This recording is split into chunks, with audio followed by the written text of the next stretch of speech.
பாரதிய ஜனதா கட்சியில் ஆகஸ்ட் 25, 2020 டெல்லியில் இங்கே வந்து இணைஞ்சு தமிழகத்தில் தமிழக மக்களுக்காக ஒரு 6 ஆண்டு காலம் பணியாற்றுவதற்கு ஒரு பெரிய வாய்ப்பு, அது ஒரு பெரிய பாக்கியமாக நான் கருதுகின்றேன்.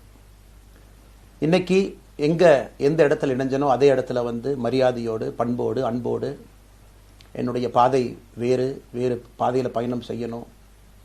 இலக்குகள் இன்னும் பெரிதாக இருக்கிறது. நிறைய மக்கள் இணைச்சு செயல்படணும். ஒரு புதிய அரசியலை, அடிப்படை கட்டமைப்பை மாற்றக்கூடிய அரசியலை உருவாக்க வேண்டும் என்கின்ற ஒரு எண்ணத்தோடு இன்னைக்கு வந்து ரொம்ப பண்போடு சொல்லிவிட்டு அதே இயக்கத்திலிருந்து வெளியே வருகின்றேன். இது தமிழர் பண்புன்னு கூட வச்சுக்கலாம். வெளியே சென்றாலும் கூட மரியாதையோடு சொல்லிவிட்டு செல்வது நம்முடைய பண்பு என்பதுதான் எனக்கும் இலக்கணமாக இது இருந்திருக்கிறது. இன்றிலிருந்து நம்முடைய ஒரு புதிய பாதை, ஒரு புதிய இயக்கம், ஒரு புதிய பொலிட்டிக்கல் மூமெண்ட், அடிப்படையிலிருந்து ஒரு புதிய பரிமாணத்தோடு, பார்வையோடு பார்க்கக்கூடிய ஒரு விதத்தில் தான் நம்முடைய மூமெண்ட்டை நம்ம ஆரம்பிக்கணும். நீங்கள் எல்லோரும் சேர்ந்து இணைஞ்சு அதை ஆரம்பிக்கணும் அப்படிங்கிறது என்னுடைய பெரிய ஆசைங்க. அதற்கு முன்பு சில விஷயத்தை சொல்லணும். என்னுடைய அரசியல் பாதை என்பது ரொம்ப வளைஞ்சு நெளிஞ்சு இங்கே வந்து உங்கள் முன்னாடி நின்றுட்டு இருக்கேன். இது ஈஸி பாத் கிடையாது. ஒரு கிராமத்தில் பிறந்து ஒரு சாதாரண குடும்பத்தில், விவசாய குடும்பத்திலிருந்து வந்து ஒரு காமன் மேன் அரசியலுக்கு வர்றதே நம்ம ஊரில் நம்ம ஒதுங்கிக்குவோம், வரமாட்டோம். பட் அதே போல் என்னுடைய பாதையும் கூட 2009 கேப்டன் விஜயகாந்த் அவர்களுடைய கட்சியில் தேமுதிகவில் ஐஎம் லக்னோவில் படிக்கும் பொழுது ஒரு இன்டர்ன்ஷிப்பாக 3 மாத காலம் ஆரம்பித்து, அதன் பிறகு 10 ஆண்டு காலம் கழித்து பாரதிய ஜனதா கட்சியில் ஆரம்பித்து 6 ஆண்டுகள் பாரதிய ஜனதா கட்சியிலிருந்து இன்னைக்கு தனித்துவமாக நம்முடைய இயக்கத்தை மக்கள் முன்னாடி வைக்கணும். உங்கள் முன்னாடி வைக்கிறேன். 25 வயசில் எனக்கு அந்த இன்டர்ன்ஷிப் திரு விஜயகாந்த் அவங்ககிட்ட செய்கிறக்கு ஒரு பெரிய பாக்கியம். அன்னைக்கு அரசியல்னால் என்னன்னே தெரியாமல் ஒரு புதிய அரசியலை தமிழகத்தில் கொண்டு வர முடியுமான்னு யோசித்த தருணம். இன்னைக்கு வயது 42, கிட்டத்தட்ட 17 ஆண்டுகள் போராடிக்கிட்டே இருக்கிறேன். ஒரு புதிய பாதை உருவாக்க முடியுமா, ஒரு பெட்டர் பாலிடிக்ஸ், ஒரு பெட்டர் சொசைட்டி கொண்டு வர முடியுமா. அதே நேரத்தில் நிறைய யூகங்கள், நிறைய பேர் நிறைய சொல்றதுனால இதே டெல்லியில் ஆகஸ்ட் 24, 2020 பிஜேபியில் இணைய வரும்பொழுது சூப்பர் ஸ்டார் ரஜினிகாந்த் அவங்க எனக்கு ஃபோன் பண்ணாங்க. எனக்கும் அவருக்குமான நட்பு கிட்டத்தட்ட நான் பதவியிலிருந்து வந்த பிறகு ஒரு நட்பு. நிறைய அவர்கிட்ட பேசுவேன். அவருடைய அரசியல் பாதை எப்படி இருக்கணும் அப்படின்லாம் பேசியிருக்கேன். அப்போ திரு சூப்பர் ஸ்டார் அவர்கள் இங்கே டெல்லியிலிருந்து திரும்ப வரணும், அவருடைய இயக்கத்தில் இணைய வேண்டும் என்ற வேண்டுகோளை ஆகஸ்ட் 24 ஒரு நாளைக்கு முன்னாடி பிஜேபியில் சேரும் பொழுது வைத்த பொழுது 3 விஷயம் தான் என் கண் முன்னாடி இருந்துச்சுங்க. தமிழ்நாட்டுக்கு எது நல்லது, அது எந்த மாற்று கருத்தும் இல்லை. சூப்பர் ஸ்டார் அரசியலுக்கு வர்றதுதான் தமிழ்நாட்டுக்கு நல்லது. சூப்பர் ஸ்டாருக்கு என்ன நல்லது, அவர் அரசியலுக்கு வராமல் இருக்கிறது தான் அவருக்கு நல்லது. கோவிட் காலகட்டத்தில் அவருக்கு இருக்கக்கூடிய உடல் பிரச்சனைகள், அதையே பார்த்துக்கணும். முதல்ல அவர் ஆரோக்கியமாக சந்தோஷமாக இருக்கணும். அண்ணாமலைக்கு எது நல்லது, பாரதிய ஜனதா கட்சியில் இணைகின்றேன் என்கின்ற வாக்குறுதியை திரு சந்தோஷ் ஐயா கிட்ட கொடுத்தேன், ஒரு ப்ராமிஸ் கொடுத்தேன். அதை பிரேக் பண்ணக்கூடாது அப்படிங்கிறதுல நான் தெளிவாக இருந்தேன். ஸோ 3 கான்ஃப்ளிக்ட் இங்கே இருக்கும் பொழுது, ஸோ ஒரு நாள் இந்த கட்சியில் இணைவதற்கு முன்பாகவே முழு கான்ஃப்ளிக்ட். அன்னைக்கே ரஜினிகாந்த் ஐயா பேசி அந்த ஃபோன் காலுக்கு முதல் முறையாக மறுத்து, ஐயா மன்னிச்சுக்கங்க என்னால் வர முடியாது என்று சொல்லி பாரதிய ஜனதா கட்சியில் அடுத்த நாள் இணைத்துக் கொண்டேன். அதன் பிறகு சூப்பர் ஸ்டார் அவங்களை பார்த்து மன்னிப்பு கேட்டேன். அவரும் பெருந்தன்மையாக அவருடைய அரசியல் பாதையை அவரும் பெருந்தன்மையாக அடுத்து தீர்மானித்தார். எதுக்கு இதை நான் சொல்கிறேன் அப்படின்னாங்க, சில யூகங்களுக்கெல்லாம் என்று முற்றுப்புள்ளியை வைக்க வேண்டும் என்பதற்காக மட்டும்தான் இதை நான் சொல்கிறேங்க. வேறு எந்த காரணமும் கிடையாது. இன்றைக்கும் சூப்பர் ஸ்டார் அவர்கள் மீது பெரும் மதிப்பும் மரியாதையும் வைத்திருக்கக்கூடிய மனிதன் நான். அதே நேரத்தில் பாரதிய ஜனதா கட்சியை பொறுத்தவரை இந்த 6 ஆண்டு காலத்தில் எப்பொழுதும் ஒரு விஷயத்தை விட்டுக் கொடுத்தது கிடையாது. தமிழ்நாட்டினுடைய அடையாளத்தை விட்டுக் கொடுத்தது கிடையாது, மண்ணை விட்டுக் கொடுத்தது கிடையாது, கலாச்சார பாரம்பரியத்தை விட்டுக் கொடுத்தது கிடையாது, நம்முடைய தண்ணீர் நீரை விட்டுக் கொடுத்தது கிடையாது. நிறைய பேர் எங்கிட்ட கேட்பாங்க, குறிப்பாக இந்த பகுதி இந்தியாவில் வரும்பொழுது, அண்ணாமலை நீங்கள் தமிழனா இந்தியனா அப்படின்னு கேட்பாங்க. இது எனக்கு ஒரு பெரிய கான்ஃப்ளிக்டிங் கொடுக்கக்கூடிய ஒரு விஷயம். Are you a Tamilian, are you an Indian அப்படின்னு. தமிழ்நாட்டில் என்னுடைய அப்பாவோ அம்மாவோ, என்னோட அம்மா தமிழ்நாட்டை தாண்டி வெளியே வந்ததே கிடையாதுங்க. தமிழ்நாட்டில் மட்டும்தான் இருந்திருக்கிறாங்க. என்னுடைய பாரம்பரியம் எல்லாமே. அப்பா ஒரு முறை தமிழ்நாட்டுக்கு வெளியே சின்ன வயசில் வந்துட்டு போயிருக்கிறாங்க. அங்கேயே ஆண்டு காலமாக இருந்து விவசாயம் செய்யக்கூடிய குடும்பம். எனக்கு முதல் வாய்ப்பு தமிழ்நாட்டை விட்டு வெளியே வந்து லக்னோவில் படிக்கிறதுக்கு, அதன் பிறகு டெல்லியில் இருப்பதற்கு, ஹைதராபாத்தில் 2 ஆண்டு காலம் ட்ரைனிங்கில் இருப்பதற்கு, அதன் பிறகு கர்நாடகாவில் 8-9 ஆண்டு காலம் IPS அதிகாரியாக பணி செய்வதற்கு. ஸோ இந்தியா முழுவதுமே கிட்டத்தட்ட அந்த 10-15 ஆண்டுகள் சுற்றிவிட்டேன். அதனால் நான் எப்போதுமே சொல்வேன், நான் ஒரு பெருமை மிகுந்த இந்தியன், ஒரு பாரம்பரிய தமிழன் என்கின்ற அடையாளத்தோடு எல்லாத்துக்கிட்டையுமே சொல்லுவேன். அது இந்த கான்ஃப்ளிக்ட் சில பேருக்கு ஒரு எட்டர்னல் கான்ஃப்ளிக்ட் ஆச்சு. இன்னைக்கு தமிழ்நாட்டினுடைய அரசியலும் கூட ஒரு பெருமை மிகுந்த தமிழனாக இருக்கணும் அப்படின்னா நான் ஒரு இந்தியன் என்று சொல்ல வேண்டிய அவசியம் இல்லை அப்படின்னு நிறைய கட்சிகள் அங்கே இருக்கிறாங்க. நான் எப்பொழுதுமே தொடர்ந்து சொல்லிக் கொண்டிருப்பது, இந்தியன் என்கின்ற அடையாளத்தோடு ஒரு பெருமை மிகுந்த தமிழனாகத்தான் எல்லா இடத்துலையும் இருக்கிறேன். அப்படித்தான் இந்த இயக்கத்திலும் இருக்கணும். நாம் ஆரம்பிக்கக்கூடிய இந்த இயக்கத்தில் உங்களோடு பயணம் செய்யணும். தமிழ்நாட்டினுடைய எந்த பிரச்சனையும் கூட முன்னிறுத்தி சமரசம் இல்லாத நம்முடைய தமிழ்நாட்டினுடைய வளர்ச்சியை நாம் எல்லோரும் கொண்டு போகணும். எத்தனையோ பிரச்சனைகள். நான் பாரதிய ஜனதா கட்சியில் இணைந்த பிறகு எல்லா தலைவர்களும் பெரும் ஒத்துழைப்பு தான். இருந்தும் தனியாக போகணும், உள்ளாட்சி தேர்தலில் தனியாக போகணும், தமிழ்நாட்டினுடைய அடையாளத்தோடு பாரதிய ஜனதா கட்சி இருக்கணும். தமிழ்நாட்டினுடைய அடையாளம் மிக முக்கியம் என்பதற்காகத்தான் அன்னைக்கு தலைவர் திரு ஜே பி நட்டா அவர்கள் நிறைய பேர்த்துக்கிட்ட பேசி நாம உள்ளாட்சி தேர்தல் தனியாக போகணும், அதே போல தான் லோக்சபா தனியாக போகணும். ஏதோ தனிப்பட்ட முறையில் எனக்கும் இன்னொரு கட்சிக்கும் பிரச்சனை இல்லைங்க. பாரதிய ஜனதா கட்சி ஒரு தமிழர் அடையாளத்தோடு களத்தில் இருந்தால் மட்டும்தான் அது தமிழர் நலத்தை முன்னிறுத்தக்கூடிய கட்சியாக இந்திய அடையாளத்தோடு இருக்க முடியும் என்கின்ற ஒற்றை நம்பிக்கை மட்டும்தான். டங்ஸ்டன் பிரச்சனையாக இருக்கட்டும், அதை கத்தி கூச்சல் போடாம அதை பொறுமையாக ஒரு இடத்திற்கும் சென்று நம்முடைய கட்சி அதை நம்ம சரி செஞ்சு கொடுத்தோம். மீத்தேன் ஹைட்ரோ கார்பன் திட்டமாக இருக்கட்டும், நிலக்கரி சுரங்கம் திட்டமாக இருக்கட்டும், எதாக இருந்தாலும் கூட, ஏன் மேகதாத்து அணையில் இன்னைக்கு கர்நாடகாவில் எப்படி டி.கே. சிவகுமார் அவர்கள் சொல்றாங்களோ அன்னைக்கு நாங்கள் அணை கட்டியே தீர்வோம் என்று சொன்ன பொழுது தமிழ்நாட்டினுடைய பாரதிய ஜனதா கட்சி கர்நாடகாவில் ஆட்சியில் இருந்த நம்முடைய பாரதிய ஜனதா கட்சியை அன்னைக்கு எதிர்த்து நாம உண்ணாவிரதம் தஞ்சாவூரில் இருந்தோம். எப்பொழுதும் எந்த உரிமையும் விட்டுக் கொடுக்கல. அதே நேரத்தில் அந்த கான்ஃப்ளிக்டை பொறுத்த வரைக்கும் கத்தி கூச்சல் போட வேண்டும் என்கின்ற அவசியம் இல்லை. பொறுமையாக பாந்தவியமாக பேசி நம்ம உரிமையை விட்டு கொடுக்காம செயலாற்ற முடியும் என்பதை ஒரு நாளும் கூட எனக்கு கிடைத்த பொறுப்புகளில் உங்களுக்கு நான் அதை காட்டிக்கிட்டே தான் வந்திருக்கேன். அதனால் இன்னைக்கு திரு மோடி ஐயா அவர்கள் மீது மிகப்பெரிய ஒரு மரியாதை வைத்திருக்கக்கூடிய மனிதன், நாட்டினுடைய பிரதமர், இந்த நாட்டை பாதுகாத்து கொண்டிருக்கக்கூடிய மனிதர். ஆனால் ஒரு லெவல் வரும் பொழுதுங்க, இந்த சின்ன சின்ன பிரச்சனைகள் அப்படியே சேர்ந்து வரும் பொழுது தொடர்ந்து நாமும் அவர்களுக்கு பிரச்சனையாக இருக்கக்கூடாது. ஒரு பிரச்சனையை எடுத்துட்டு போய் இங்கே பாருங்க இந்த பிரச்சனை, இந்த பாருங்க இந்த பிரச்சனை, இந்த பாருங்க அந்த பிரச்சனை, ஒரு அளவுக்கு தாங்க நம்ம சொல்ல முடியும். அதனால தான் பொறுமையாக பாரதிய ஜனதா கட்சியினுடைய முக்கிய தலைவர்களை பார்த்து மிக பொறுமையாக, இது இன்னைக்கு கான்வர்சேஷன் 3 நாளாக நடக்கலைங்க. இதை கிட்டத்தட்ட நான் 1 ஆண்டு காலமாக பாரதிய ஜனதா கட்சியினுடைய தலைவர்கள்ட்ட சொல்கிறேன். 18 மாதங்களாக எனக்கு இருக்கக்கூடிய கருத்து வேறுபாடுகளை மிக பொறுமையாக, வெளியில் கத்தி கூச்சல் போடாமல் மிக பொறுமையாக 18 மாதங்களாக எல்லா இடத்துலையும் சொல்லிக்கிட்டே வர்றேன். டிசம்பர் 4ஆம் தேதி பாரதிய ஜனதா கட்சிக்கு சொன்னேன், நான் கட்சியிலிருந்து வெளியே செல்ல இருக்கின்றேன், இன்றைக்கே உங்களை நான் தயார்படுத்த விரும்புகிறேன். அதனால் நீங்கள் நாளைக்கு நான் எடுத்தோம் கவுத்தன் ஒரு முடிவெடுப்பதாக நீங்கள் நினைக்கக்கூடாது. டிசம்பர் 4, 2024 25 பாரதிய ஜனதா கட்சிக்கு சொல்லியிருந்தேன். தேர்தல் பணியை முடித்துவிட்டு செல்ல வேண்டும் என்று சொல்லியிருந்தார்கள். அதுவும் இந்த கட்சியினுடைய ஒரு உண்மை தொண்டனாக கட்சி சொல்லியிருக்கிறாங்க, தேர்தல் பணியை முடித்துவிட்டு மே கடைசி வரை நம்முடைய பணியை செய்துவிட்டு தான் வெளியே வரணும் அப்படின்னு. அடுத்து நாம் என்ன செய்ய போறோங்க? அடுத்து நாம் இதெல்லாம் பேசிட்டோம், பழச பேசிட்டோங்க, இருந்ததை பேசிட்டோம். அடுத்து ஆனந்தமாக அன்போடு தமிழ்நாட்டில் ஒரு அரசியல் இயக்கத்தை நாம் துவங்க இருக்கின்றோம். இது அரசியல் இயக்கமா கட்சி இல்லையா அப்படின்னு நீங்க யாரும் கேட்கவே வேண்டாம். கண்டிப்பாக தமிழகத்தில் அடுத்து நடக்கக்கூடிய தமிழகத்தினுடைய பொது தேர்தலில் நம்முடைய கட்சி போட்டியிடும், அதில் எந்த மாற்று கருத்தும் இல்லை. அதற்கு நம்ம தயார் பண்ணணும், நிறைய லீடர்ஸை தயார் பண்ணணும், நிறைய கேடர்ஸை வாலண்டியர்ஸை தயார் பண்ணணும், உத்வேகத்தோடு தயார் பண்ணணும், அவங்களுக்கு அந்த ஸ்கில் செட்டை நம்ம உருவாக்கி கொடுக்கணும். அதற்கு கொஞ்சம் நேரம் ஆகும். நாம் அது ஒரு இயக்கமாக ஆரம்பித்து நிறைய மனிதர்களை உள்ளே கொண்டு வந்து அவர்களுக்கு சில இடத்துல அரசியலை சொல்லிக் கொடுத்து எல்லா தரப்பட்ட மனிதர்களையும் உள்ளே கொண்டு வந்து, ஏன்னா பாரதிய ஜனதா கட்சியினுடைய தலைவராக பொறுப்பேற்ற பிறகு நான் முதல்ல போய் ஆசீர்வாதம் யார்கிட்ட வாங்கினாங்க, சமீபத்தில் மறைந்த நல்ல கண்ணையாகிட்ட தான். இன்னைக்கு மண் சார்ந்த அரசியலை முன்னெடுக்கணும், நல்ல மனிதர்களுடைய கொள்கைகள் உள்ள கொண்டு வரணும், எல்லா மனிதர்களையும் உள்ளடக்கிய அரசியலை நாம் முன்னிறுத்தணும். டெக்னோக்ராட்ஸ் பெருமளவில் நமக்குள்ள வரணும், பெருமளவில் நமக்குள்ள டெக்னோக்ராட்ஸ் வரணும். இன்னைக்கு அமெரிக்கா போகிறோம், யூரோப் போகிறோம், அங்கே போய் நமக்கே எவ்வளோ பெருமையாக இருக்குது. ஒரு மிகப்பெரிய நிறுவனம் நிவிடியா எடுத்துக்கங்க, மைக்ரான் எடுத்துக்கங்க, சாம்சங் எடுத்துக்கங்க, இன்டெல் எடுத்துக்கங்க, அங்கே இருக்கக்கூடிய இன்ஸ்டாகிராம், ஃபேஸ்புக், கூகுள், ஆல்பபெட் பார்க்கும் பொழுது வைஸ் பிரசிடென்ட்னு பார்த்தீங்கன்னா ஒரு தமிழன் அங்கே உட்கார்ந்துருக்கிறான். இந்தியன் என்கின்ற அடையாளத்தோடு அங்கே ஒரு தமிழன் அமர்ந்திருக்கின்றார். என்னுடைய கனவு உங்கள் பல பேர்த்த போல அவர்களெல்லாம் திரும்ப இங்கே வந்து அரசியலில் ஏதோ ஒரு விதத்தில் கான்ட்ரிபியூட் பண்ணுறதுக்கு நம்முடைய இயக்கமும் நம்முடைய வருகின்ற காலத்தில் நம்ம ஆரம்பிக்கக்கூடிய கட்சியும் அதற்கு உறுதுணையாக இருக்கணும். அத்தனை டேலண்ட்டை ரிஃபைன் பண்ணி நம்ம கொண்டு வரோம். தமிழ்நாட்டினுடைய வளர்ச்சிக்கு எல்லோரையும் நம்ம பயன்படுத்தணும். இதில் எங்கேயுமே கூட நான் பெரிது நீ பெரிது என்று இருப்பதை விட ஒரு வளர்ந்த பாரதம், இந்தியா உலகத்தில் மிக முக்கியமான இடத்துல அந்த பாரதம் வந்து அமரும் பொழுது முதன்மை மாநிலமாக தமிழகத்தை கொண்டு வந்து நிறுத்த வேண்டிய பொறுப்பு நமக்கு இருக்கு. அதற்கு நம்முடைய பொலிட்டிக்கல் கிராமர், பொலிட்டிக்கல் லாங்குவேஜ் எல்லாமே நம்ம மாற்றணும். நம்ம பேசக்கூடிய விஷயம். அடுத்து இன்னொன்று கேட்குறாங்க, நான் கமெண்ட் வர அப்படியே நான் பேச ஆரம்பிக்கிறேன். தமிழ்நாட்டில் இன்னைக்கு ஒரு அரசியல் கட்சி வேணுமான்னு கேட்டிங்கன்னா கண்டிப்பாக வேணும், அதில் எந்த மாற்று கருத்தும் இல்லை. காரணம், ஒரு கடைக்கு போய் நாம் ஒரு டூத் பேஸ்ட்டோ ஒரு அரிசியோ ஒரு பருப்போ வாங்கினா கூட 10 கடை ஏறி இறங்கி எங்கள் அம்மா அதெல்லாம் பார்த்து விலையை பார்த்து தரத்தை பார்த்து பொருளை பார்த்து அத்தனை முறை வாங்கித்தான் பார்ப்பேன். ஏன்னா அது நம்ம உடம்புக்குள்ளே போகிற விஷயம்.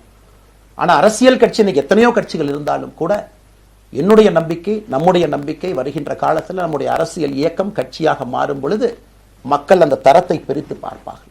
தலைவர்கள் எப்படிப்பட்டவர்கள்? நாம எல்லோருமே காமன் மேன் பொலிட்டீஷியன்ஸ். பக்கத்து வீட்டுக்காரங்க மாதிரி தான் மக்கள் நம்மளை பார்க்க போறாங்க. தூரத்திலிருந்து நாம் கை காட்ட போவது கிடையாது. ஏன்னா நாம் யாரும் அப்படிப்பட்ட குடும்பத்திலிருந்து வரவில்லை, அப்படிப்பட்ட வளர்ப்பு நமக்கு இல்லை, நாம் யாரும் அப்படி இல்லை, தமிழனுடைய கலாச்சாரமும் பண்பாடும் இல்லை. அதெல்லாம் கூட நம்முடைய அரசியல்ல முதல் நாள்ல இருந்து கல்ட் பாலிடிக்ஸ்ல இருந்து நம்ம வெளியே வரணும். அரசியல் மாற்றம்னு சொல்றாங்க, ஆனால் அதே கல்ட் பாலிடிக்ஸ். நாம அதில் இருக்க போறது இல்லை. கல்ட் பாலிடிக்ஸ்ல இருந்து வெளியே. அண்ணாமலை என்ன பிறந்த நாளா 10 பேர் கொண்டாடணுமா? அதனாலதான் நம்ம பிறந்த நாள் அன்னைக்கு எதுவுமே நம்ம செய்யல. என்னுடைய பிறந்த நாள் என்பது உங்கள் பிறந்த நாளை போல ஒரு நாள். நான் அரசியல் வருவதை என் பிறந்த நாளை எப்பவுமே கொண்டாடினது கிடையாது. அரசியல் வந்ததுக்காக சில பேர் போஸ்ட் அடிச்சு ஒட்டுறான். அந்த கலாச்சாரத்தையும் உடைக்க வேண்டும் என்பதற்காகத்தான் நேற்று நம்ம எதுவுமே பேசலைங்க, இன்னைக்கு நம்ம பேசுறோம். இந்த கல்ட் பாலிடிக்ஸ்ல இருந்து வெளியே வரணும். ஒரு காமன் மேன் பாலிடிக்ஸை முன்னிறுத்தணும். சமரசம் இல்லாத கொள்கை இருக்கக்கூடிய இயக்கமாக அது கட்சியாக முன்னாடி வரணும். அவ்வளவு குவாலிட்டியான லீடர்ஸை நம்ம பில்ட் பண்ணணும். ஒரு முதலமைச்சர் தமிழகத்தை மாற்ற முடியுமான்னு கேட்டீங்கன்னா கண்டிப்பா முடியாது. முதலமைச்சர் இருக்கக்கூடிய 35 கேபினெட் அமைச்சர்கள் மாற்ற முடியுமான்னு கேட்டா கண்டிப்பா முடியாது. 234 சட்டமன்ற உறுப்பினர்கள் மாற்ற முடியுமான்னு கேட்டா முடியாது. 39 பாராளுமன்ற உறுப்பினர்கள் மாற்ற முடியுமான்னு கேட்டீங்கன்னா முடியாதுங்க. அவர்களோடு உள்ளாட்சி பிரதிநிதிகளாக இருக்கக்கூடிய கிட்டத்தட்ட 30,000க்கும் மேற்பட்ட பிரதிநிதிகள், பஞ்சாயத்து தலைவரிலிருந்து ஆரம்பித்து கவுன்சிலரிலிருந்து ஒரு கார்பரேஷன் கவுன்சிலரிலிருந்து மேயரிலிருந்து, நம்முடைய நோக்கம் எல்லா இடத்துலையும் கிளீன் பாலிடிக்ஸ் கொண்டு வரும், எல்லா இடத்துலையும் கிளீன் கவர்னன்ஸ் கொண்டு வரும், எல்லா இடத்துலையும் ஹானஸ்ட், எஃபிஷியன்ட், கேபபிள், வேலையை செய்து முடிக்கக்கூடிய திறன் படைத்த தலைவர்கள் அங்கே கொண்டு வந்து வைக்கணும். அதே நேரத்தில் பாலிடிக்ஸ் என்பது ஒரு ஃபேமிலிக்கு மட்டுமல்ல, தொடர்ந்து நாம மட்டும் இருப்போம் அப்படி இல்லைங்க. நம்ம இயக்கம் கட்சியாக மாறும் பொழுது உங்கள்கிட்டலாம் பேசி நம்ம டேர்ம் லிமிட் கொண்டு வரோம். நாம் ஒரு வித்தியாசமான கட்சினா எல்லோருக்கும் வாய்ப்பு கொடுக்கணும். 140 கோடி மக்கள் வசிக்கக்கூடிய அந்த நாட்டில், தமிழகத்தில் கிட்டத்தட்ட 8 கோடி பேர்த்துக்கு நாம் இருக்கோம். 5.5 கோடிக்கு மேற்பட்ட வாக்காளர்கள் இருக்கும் பொழுது எல்லோரையும் அரசியலுக்கு வாய்ப்பு கொடுக்கணும். டேர்ம் லிமிட் கொண்டு வரணும். எத்தனை முறை எம்எல்ஏவாக இருக்கணும், எத்தனை முறை எம்பியா இருக்கணும், எல்லோருக்கும் அது பொருந்தும், எனக்கும் அது உட்பட. The permanent leaders, permanent MLAs, permanent ministers, permanent MPs, அதை நம்ம உடைக்க போறோம். அது எந்த மாற்று கருத்தும் இல்லை. அது என்னை ஆரம்பித்து முதல் மனிதனாக இந்த இயக்கத்தில் இணைத்துக் கொண்டிருக்கக்கூடிய என்னை, ஒரு சாதாரண ஒரு மனிதராக என்னை ஏற்றுக் கொண்டிருக்கக்கூடிய ஒரு காமன் மேன் என்னை ஆரம்பித்து எல்லோருக்கும் இது பொருந்தும். இதை நாம இந்த இயக்கம் கட்சியாக மாறுகின்ற முதல் நாள்ல நம்ம சொல்ல போறோம். No chair is permanent for anybody. அதில் நம்ம ரொம்ப தெளிவாக இருக்கின்றோம். புதியவர்கள் வரணும், வந்துகிட்டே இருக்கணும். It should flow like a water. New ideas வரணும், அந்த ஸ்ட்ரீம் போய்கிட்டே இருக்கணும். நம்மை தாண்டி இந்த இயக்கம் நிற்கணும். This movement should stand beyond us, not in name but in purpose and pursuit of excellence. இதெல்லாம் ஏதோ அண்ணாமலை அப்படிங்கிற பேர் கிடையாதுங்க. அதனால தான் ரொம்ப யோசிச்சு நாம கொண்டு வந்திருக்கோம். www.vetheleader.org அப்படிங்கிற அமைப்பு ஏற்கனவே 2020 நாங்கள் எல்லாம் சேர்ந்து ஆரம்பித்த அமைப்பு. நான் பேசி முடிச்சோன்னா அந்த லிங்க் உங்களுக்கு லைவா வந்துடும். vetheleader.org-ல நீங்க உங்களை வாலண்டியரா இன்னைக்கு பொலிட்டிக்கல் ஒரு மூவ்மெண்ட்ல உங்களை நீங்க நினைச்சுக்கணும். நாம எல்லோரும் ஒன்று சேர்ந்து பேசுவோம். அதனாலதான் இன்னைக்கு கோயம்புத்தூர்ல இன்னொரு அறிவிப்பும் கூட கொடுக்கணும். எல்லாத்தையும் டைரக்டா எப்படி நம்ம பாலிடிக்ஸ்குள்ள கொண்டு வர போறோம். APJ Abdul Kalam centre for ethics and politics, APJ Abdul Kalam ஐயாவுடைய பேரில் கோயம்புத்தூர்ல வீத லீடர்ஸ்க்கு கீழே நாம பாலிடிக்ஸ்ல எத்திக்ஸ்க்காக ஒரு சென்டர் ஆரம்பித்து வருகின்றவங்க எல்லாமே இதுக்குள்ள ட்ரெயின் ஆகி தான் வெளியே வருவாங்க. உள்ளாட்சி தேர்தலில் நிற்கிறாங்க, they will get trained, come and stand in local body election. MLA election நிற்கிறாங்க, they will get trained, they will come and stand in election. அவங்க எங்க நின்னாலும் கூட ஒரு ப்ராசஸ்ல நாம அவங்கள ட்ரெயின் பண்ணி, அவங்கள ஷேப் பண்ணி, ஒரு கம்யூனிட்டியினுடைய நீட்ஸ் அண்டர்ஸ்டாண்ட் பண்ணி அரசியல் செய்யக்கூடிய மனிதர்களாக நாம் அவங்கள கொண்டு வர போறோம். நாம் யாருக்கும் போட்டி கிடையாது. ஆளுங்கட்சி இருக்கு, நிறைய எதிர்கட்சி இருக்கு, எல்லோரும் இருக்கட்டும், சந்தோஷமா இருக்கட்டும், அவங்கவுங்க கொள்கையை சொல்லட்டும். நம்முடைய கொள்கையும் வருகின்ற காலத்தில் நம்ம எல்லோரும் இணைஞ்சு நம்ம கொள்கையை சொல்ல போறோம். இன்னைக்கு நான் ஏபிஜே அப்துல் கலாம் ஐயா அப்படிங்கிற பேரை உங்க முன்னாடி சொன்னதுக்கான காரணம் என்னன்னா, அவரை நான் மாணவனா பார்த்திருக்கிறேன், ஐபிஎஸ் அதிகாரியா பார்த்திருக்கிறேன், கேள்விகள் கேட்டிருக்கேன், லைவா அவர் பேசினதை கேட்டிருக்கேன். அவர் சொன்ன அத்தனை கான்செப்ட் இன்னைக்கு நமக்கு எப்ப பொருந்தோம், இன்னைக்கு பொருந்தும். எப்பவோ சொன்னார் விஷன் 2020, எப்ப சொன்னாருங்க? 2020. நம்ம 2020 2000 சொன்னார். நாம அந்த கோல் போஸ்ட் அப்படியே மாத்திட்டோம். அது மட்டும் இல்லை, அன்னைக்கு சொன்னாரு கிராமப்புறத்திலிருந்து நகரத்துக்கு யாரும் போகக்கூடாதுன்னா புறா providing urban amenities and rural areas, கிராமப்புறத்தில் அவ்வளவு ஃபெசிலிட்டியை கொண்டு வரணும். அது எல்லாம் கூட இன்னைக்கு யாருக்கு பொருந்ததோ இல்லையோ நம்முடைய சமுதாயத்துக்கு பொருந்தும். அவ்வளவு விஷயங்கள் சொல்லியிருக்கக்கூடிய ஏபிஜே அப்துல் கலாம் ஐயா நமக்கு மிக முக்கியமானவர். அவருடைய கருத்தியல் நமக்கு மிக மிக முக்கியமானது. ஒரு தேசிய மனிதராக பெருமை மிகுந்த தமிழனாக வாழ்ந்து மறைந்திருக்கக்கூடிய ஒரு அற்புதமான மனிதர். நிறைய நம்முடைய தலைவர்கள் இருக்காங்க. அத்தனை கொள்கைகளும் வேண்டும். ஒரு ஐடியாலஜி பார்த்தீங்கன்னா ரைசஸ் அண்ட் ஃபால்ஸ். எந்த ஐடியாலஜியும் பெர்மனன்ட் நான் பிடிச்சிருப்பேன். கம்யூனிசம் 100 ஆண்டுகளுக்கு முன்பு எப்படி இருந்த ideology, for right movement, for left movement, centrist movement, liberal movement, ஒரு அரசியல் சரித்திரத்தை பார்க்கும் பொழுது அந்த ஐடியாலஜி தன்னைத்தானே மாற்றிக்கொள்ளவில்லை என்றால், அடுத்த தலைமுறைக்கு தேவையான வசதியை செய்து கொடுக்கவில்லை என்றால், அது எந்த ஐடியாலஜியாக இருந்தாலும் அது அழியும் என்பதுதான் காலத்தினுடைய கட்டாயம். நம்ம பார்த்துக்கிட்டு இருக்கோம். நாம் அதை தாண்டி நிற்கணும். நம்ம மூமெண்ட் அதையெல்லாம் தாண்டி மக்கள்கிட்ட நிற்கணும். இத்தனை பேர்த்த நம்ம எடுத்துட்டு போகணும். பெரிய ரிஸ்க் தாங்க, இது சாதாரண வேலை இல்லை. நம்ம எல்லோருமே மிடில் கிளாஸ் தான், காமன் பீப்புள் தான். நமக்கு ஒரு பெடிகிரி கிடையாது, பிஸ்னஸ் நம்ம அதில் பெருசாக அதுலேருந்து வரல, நமக்கு ஒரு ஸ்டார் வேல்யூ கிடையாது, ஒரு பெரிய பாரம்பரியமான அரசியல் கட்சி ஆரம்பித்து நம்ம கையில் யாரும் தூக்கி கொடுக்கல. நாம் எல்லோரும் கஷ்டப்பட்டு ஒரு படியாத்தான் அந்த மூமெண்ட்டை கொண்டு போகணும். அதனால் என்னோடு வர நினைக்கக்கூடிய எல்லோருக்கும் என்னுடைய அன்பு வேண்டுகோள், கொஞ்சம் பொறுமை, கொஞ்சம் நிதானம். ஏன்னா ஒரு செங்கல் எடுத்து வைக்கும் பொழுது அது ஐடியலிசத்தோடு வைக்கிறோம், நேர்மையோடு வைக்கிறோம். தமிழகத்திற்கு ஒரு மாற்றத்தை கொடுக்க வேண்டும் என்கின்ற நோக்கத்தில் அந்த செங்கலை வைக்கும் பொழுது அந்த செங்கலுக்கு கியூரிங் ஆகிறதுக்கு ஒரு டைம் வேணும். அந்த செங்கல் பிடிமானத்தோடு நிற்கணும். அதன் பிறகுதான் அந்த பில்டிங் நிற்கும். இல்லாட்ட அடிக்கக்கூடிய புயல் காட்டுக்கு சாயக்கூடிய பில்டிங்கை நம்ம கட்ட போகிறது இல்லைங்க. அதனால் எல்லோருக்கும் நிறைய பேர் மெசேஜ் போடுறீங்க, மாற்றுக் கட்சியில் இருக்க உடனே கிளம்பி வரட்டுமான். எல்லோரும் சந்தோஷம். wetheLeader.org எல்லோரும் இணைஞ்சு இயக்கமாக அது விரைவில் சரியான நேரத்தில் நாம் அந்த மசில், ஜிம்முக்கு போனால் கூட நேரடியாக 50 கிலோ தூக்க முடியாதுங்க, 10 கிலோலேருந்து 50 கிலோவுக்கு போகும். நாம் அந்த மசிலை பில்டு பண்ணி அந்த மெட்டில் ஃபைபரை நம்முடைய தோழர்களுக்கு நம்ம பில்டு பண்ண உடனே அது பொலிட்டிக்கல் பார்ட்டியாக அது மாறும். அதுவரை பொறுமை பொறுமை பொறுமை. அவசரமாக ஒரு வெயிட்டை தூக்கி முதுகு பிடிச்சி கால் பிடிக்கிறத விட சரியாக ஒரு திசையிலும் அதை கொண்டு போய் இதை பக்காவான முறையில் நம்ம அதை செய்வோம். ஆனால் இன்றிலிருந்து நம்முடைய wetheLeaders.org அதில் மூமெண்ட் நம்ம ஆரம்பிக்கிறோம். கோயம்புத்தூரில் ஏபிஜே அப்துல் கலாம் ஐயாவோட பேரில் centre for ethics and politics அதை உருவாக்குறோம். உள்ளாட்சி தேர்தலுக்கு நிறைய மனிதர்களை இங்கிருந்து நம்ம அனுப்புகிறோம். அவங்க உள்ளாட்சி பிரதிநிதிகளாக வர்றாங்க. குட் பாலிட்டிக்ஸை நம்ம சொல்லிக்கிட்டே வர்றோம். அதனால தான் நான் அடிக்கடி சொல்லுவாங்க, நாம மாறுவோம், மாற்றம் தானாக நடக்கும். ஸோ அதனால தான் நம்முடைய இந்த மூமெண்ட்டினுடைய கொள்கையே மாறுவோம், மாற்றுவோம். Let us also change to bring change. இந்த ரெண்டையும் செய்வோம். யாரும் இதுவும் வன்மம் கிடையாது. அதே நேரத்தில் நம்முடைய சமூக வலைதளத்தில் இருக்கக்கூடியவங்க நான் வாரியர்ஸ்னு சொல்லிங்க, you are the change agents. என்னை பொறுத்தவரை ஒரு மாற்றத்தை கொடுக்கக்கூடியவங்க நீங்கள். சண்டை களத்தில் சண்டை போடுறது நம்ம வேலை இல்லைங்க, மாற்றத்தை கொடுக்கக்கூடியது நம்முடைய வேலை. கடந்து வந்த பாதையை திரும்பி பார்க்கும் பொழுது கொஞ்சம் சந்தோஷத்தோடு, அதே நேரத்தில் யாரெல்லாம் கைப்பிடிச்சு இவ்வளோ தூரம் கூட்டிகிட்டு வந்தாங்களோ அவர்களுக்கு நன்றி உணர்வோடு, நம்ம முன்னாடி செல்லக்கூடிய பாதை இதுவரை வந்த பாதையிலிருந்து கொஞ்சம் மாறுபட்டு இருந்தாலும் நம்முடைய அனுபவத்தை வைத்து அதற்காக யாரையும் திட்டி தீர்க்கணும்னு அவசியம் இல்லை. சமூக வலைதளத்தில் நாம் ரொம்ப ரெஸ்பான்சிபிளாக இருப்போம். தமிழ்நாட்டில் இன்றைக்கி இருக்கக்கூடிய பிரச்சனை, என்ன கமெண்ட் வேணாலும் யார் வேணாலும் போடலாம், பேசலாம், மைக்கே முன்னாடி இருக்குது, நான் பேசிட்டு போயிடுவேன்னு நினைக்கிறீங்க. பாதிக்கப்படுறவங்க பின்னாடி ஒரு குடும்பம் இருக்குது, குட்டி இருக்குது, குழந்தை இருக்குது, அவங்களுக்கும் ஒரு தனி அடையாளம் இருக்குது. அது என் சைட்லேருந்து தெரியாமல் ஏதாவது தவறு நடந்திருந்தாலும் கூட, என்னை ஆதரித்து செய்பவர்கள் ஏதாவது தவறு செய்திருந்தாலும் கூட அதற்காக இந்த நேரத்தில் நான் மன்னிப்பும் கேட்டுக்கிறேன். இப்போ இருந்து நம்முடைய பாதை, முன்னாடி செல்லக்கூடிய பாதை என்பது மக்களுக்கான பாதை, ஒரு பாசிட்டிவான பாத். காமன் மேன் பாலிட்டிக்ஸை நம்ம பில்ட் பண்ணுறோம், ஃபவுண்டேஷனோடு மேலே வரப்போகிறோம். தமிழ்நாட்டை எல்லா இடத்திலும் கூட கீழிருந்து மேலே வரை அந்த மாற்றத்தை கொண்டு வர போகிறோம். அதனால தான் நான் இன்ஸ்டாகிராம் லைவ்ல வந்தேன். ஒரு புதிய தலைமுறையை நம்ம அரசியலுக்குள்ள கொண்டு வரணும். அவங்களை ஒதுக்கி வைக்க முடியாது. ஏன் அப்படி ஓட்டு போடுறாங்க, ஏன் அப்படி ஓட்டு போடுறாங்க கேட்க முடியாது. They are hungry for change. மாற்றம் வேண்டும் என்று துடித்துக் கொண்டிருக்கின்றார்கள். உடனே நடக்கணும். யூரோப்பியன் கண்ட்ரி போறாங்க, டூர் பார்க்குறாங்க, சோஷியல் மீடியாவில் பார்க்குறாங்க. தமிழ்நாட்டில் ஏன் நாளைக்கு காலையில் நடக்கலைங்க? அதே நேரத்தில் நம்முடைய பெரியவர்கள் எத்தனையோ பேர் நான் பார்க்குறேன். வயசான நம்முடைய பெரியவர்கள் நடந்து போறதுக்கு கூட இன்னைக்கு ஒரு பார்க் நமக்கு கிடையாது. சாயந்தரம் ஆனந்தமா இத்தனை காலமாக உழைத்து விட்டு வீட்டில் இருக்கிறாங்க. ஓய்வெடுக்கக்கூடிய நேரத்தில் கூட ஒரு கிரீன் ஸ்பேஸ் அர்பன் ஏரியாவில் கிடையாது, ரூரல் ஏரியாவில் கிடையாது.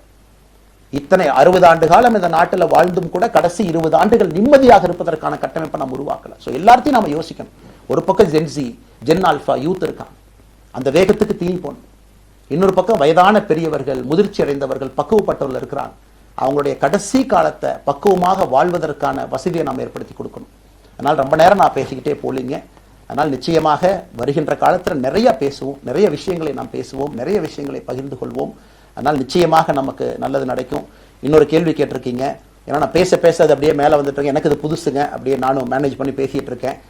உங்களுக்கும் பிரதமருக்கும் இருக்கக்கூடிய முடிவு. நம்முடைய பிரதமர் மோடி அவர்கள் நம்முடைய பிரதமர், அந்த கௌரவம் இருக்கும். ஆனா பாரதிய ஜனதா கட்சியிலிருந்து ஒரு விஷயத்தை நம்ம டிஸ்அக்ரி பண்றோம்னா கம்பீரமாக ஸ்ட்ரெயிட்டா நம்ம டிஸ்அக்ரி பண்ணுவோம். 3 மொழி கொள்கை சமீபத்தில் கொண்டு வந்திருக்கக்கூடிய டைம் டேபிள்ல மாற்றம் 2029 தான் 9ஆம் கிளாஸ் பசங்க 3வது மொழியை படிச்சிருக்கூடாது, 2020 மாற்றிய பொழுது நான் குரல் கொடுத்தேன். அதுல எந்த மாற்று கருத்தும் இல்லை. நாம் அப்போஸ் பண்றதுக்காக யாரையும் அப்போஸ் பண்ண மாட்டாங்க, எதிர்ப்பதற்காக நம்முடைய அரசியல் கிடையாது. எப்படி திமுகவை பார்க்கின்றோமோ, எப்படி அதிமுகவை பார்க்கின்றோமோ, எப்படி டிவிகேவை பார்க்கிறோமோ, எப்படி அண்ணன் சீமான் அவர்களை பார்க்கிறோமோ, எப்படி அண்ணன் அன்புமணி அவர்களை பார்க்கிறோமோ, எப்படி இங்க இருக்கக்கூடிய எல்லா தலைவர்கள், அண்ணன் ஜி.கே. வாசன் அவர்கள், ஏசி சண்முகம் அவர்கள், பாரிவேந்தர் அவர்கள், ஜான் பாண்டியன் அவர்கள், எல்லா கிருஷ்ணசாமி ஐயா அவர்கள், ஐயா வைகோ அவர்கள், அம்மா பிரேமலதா அவர்கள், எல்லா தமிழகத்தில் இருக்கக்கூடிய எல்லா அரசியல் கட்சியினுடைய தலைவர்கள் எப்படி பார்க்கிறோமோ அப்படித்தான் நான் பாரதிய ஜனதா கட்சியை பார்ப்பேன். அதற்காக நம்ம போய் ஒரு வன்மமோ எதுவும் கிடையாது. கட்சி அவங்க கொள்கையை அவங்க முன்னிறுத்த போறாங்க. நம்ம இயக்கத்தினுடைய கொள்கை, நம்ம கட்சியினுடைய கொள்கையை நம்ம முன்னிறுத்த போறோம். யாருக்கும் நாம் போட்டி கிடையாது. மக்கள் முன்னாடி தரம் பார்த்து மக்கள் நம்மை தேர்ந்தெடுப்பார்கள் என்கின்ற நம்பிக்கையோடு மக்கள் முன்னாடி நம்ம நிற்கிறோம். அடுத்து இன்னொரு கேள்வி கேட்டீங்க, அமித்ஷாஜி அவங்கள நீங்க பார்த்தீங்க, போட்டோலாம் வந்துச்சு, என்ன விஷயம் அப்படின்னு. அமித்ஷாஜிட்டையும் அமித்ஷா அவர்கள்ட்டையும் ரொம்ப பொறுமையா போய் நான் சொன்னேன், இந்த மாதிரி எக்ஸ்பிளைன் பண்ண நான் போகணும். அதே நேரத்தில் நான் யாரிடமும் சண்டை போட்டு விட்டு தமிழகத்தில் உட்கார்ந்து ஐ எம் ரிசைனிங் ஃப்ரம் பார்ட்டின்னு அனுப்புற ஆள் நான் கிடையாது. எனக்கு அது பழக்கமும் கிடையாது. வந்து நேராக உங்க கண்ணை பார்த்து சொல்லிட்டு, சில தவறுகள் இருந்தாலும் அதையும் சொல்லிவிட்டு போகக்கூடியதான் என் பண்பு. நாகரீகமாக செய்ய முடியும் என்று நினைக்கின்றேன் என்று சொல்லிவிட்டு தான் வெளியே வந்தேன். அப்படித்தான் ஒரு தலைவர்கிட்டையும் பண்ணேன். அதை நாம் எப்பொழுதுமே பண்ணுவோம். நாகரிகமான அரசியலை முன்னெடுப்போம். சமூக வலைதளத்தில் ஆபாசம் வேண்டாம். சமூக வலைதளத்தில் நல்லதை பேசுவோம். எல்லோரும் அவங்கவுங்க இடத்துல தமிழ்நாட்டு மக்களுக்கு நல்லது பண்ணட்டும். பொறுமை பொறுமை பொறுமை. கடைசியாக இந்த வார்த்தையை திரும்ப நான் பயன்படுத்துகிறேன். பில்டிங் கட்டுறோம், கீழிருந்து கட்டுறோம், அதை சரியான முறையில் கட்டி எடுத்துட்டு போகணும். நம்புங்க, கூட இருங்க. 42 ஆண்டுகள் வளைவிஞ்சு நெலிஞ்சு சுற்றி இன்னைக்கு இந்த இடத்துல உங்க முன்னாடி வந்து உட்கார்றேன். நிச்சயமாக நம்ம எல்லோரும் சேர்ந்து ஒரு பெரிய புரட்சியை, மாற்றத்தை தமிழகத்திற்காக, ஒரு பாரத நாட்டுக்குள்ள, இந்திய நாட்டுக்குள்ள முதன்மை மாநிலமாக தமிழகத்தை கொண்டு வருவது மட்டும்தான் நம்முடைய குறிக்கோள். வேறு எதுவும் நம்முடைய குறிக்கோள் கிடையாது. அதற்காக நம்முடைய வாழ்வை அர்ப்பணிப்போம். காத்து கொண்டிருக்கக்கூடிய எல்லோருக்கும், கேட்டுக்கொண்டிருக்கக்கூடிய எல்லோருக்கும் உங்களுடைய பொறுமைக்கு நன்றி தெரிவித்து